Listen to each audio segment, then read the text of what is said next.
How many times have you watched a ghost hunting video and it seems like stuff just constantly happens? Boom, boom, boom, boom, boom, and it's every time they go somewhere. Well, in reality, it doesn't work that way. You could go to the same place multiple times and experience nothing. Then, suddenly capture or experience something, refueling your excitement for the unknown.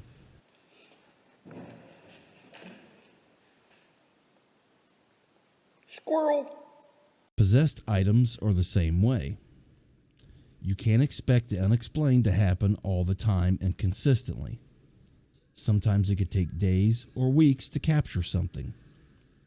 You might have one day of activity followed by weeks of nothing, which is exactly what we are experiencing with this Emmett Kelly doll we received back in late March. As mentioned in previous videos, we locked the doll away in a room. I was the only one with the key, so nobody could mess with the doll. For days, nothing happened. Eventually, we took the doll downstairs. My dog didn't like this doll one bit and would not stop barking.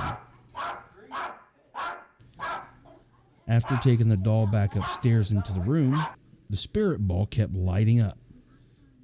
We kept getting what some would call coincidences. Others may call it actual paranormal activity.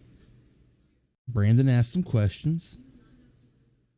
While we are unsure about the answers we received, it's odd that the spirit ball would light up right before or during the questioning.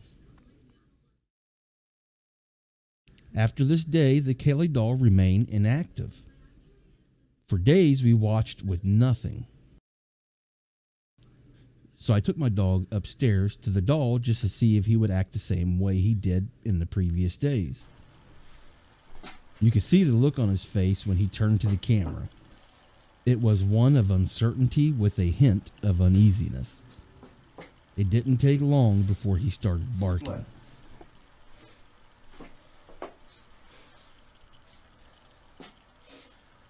What, you don't like him?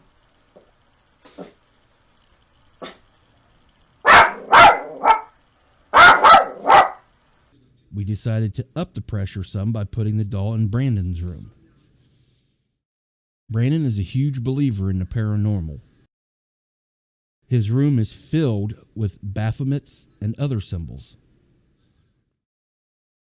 Days went by. We didn't notice the camera being slowly turned. It was slow enough not to trigger the motion activation on my camera until towards the end. Once the Kelly doll was completely out of view, he fell. When Brandon went back to his room and seen the doll on the ground, he grabbed the camera with wide, frightened eyes and said, "Hopefully we got that bug, because it fell off." This is the same doll that's been sitting on an arcade for a couple weeks now and never moved. This is definitely unusual. A couple more days passed. The doll sat vigilantly on the safe. No movement, no spirit ball activity, no nothing. Then today, around 6:08 a.m., the doll once again fell. Only this time, we had two cameras on it. The original camera captured nothing. Only before he fell. Then, after he fell. Almost as if the camera was purposely messed with. But Brandon had a cell phone set up with a program called Alfred that is used like a security camera for cell phones and tablets. This captured Kelly falling. Brandon tried to debunk the floor shaking by jumping around with the doll. As you could see, if it did move, it wasn't enough to knock it down. I also tried to knock it over when it was on the arcade. It stands up on its own very well. I'm chalking this up to a series of unusual events. Brandon thinks the story of this doll being possessed could be true. We still have yet to see it throw its hat. What do you think? Do you side with Brandon and think the doll could be possessed?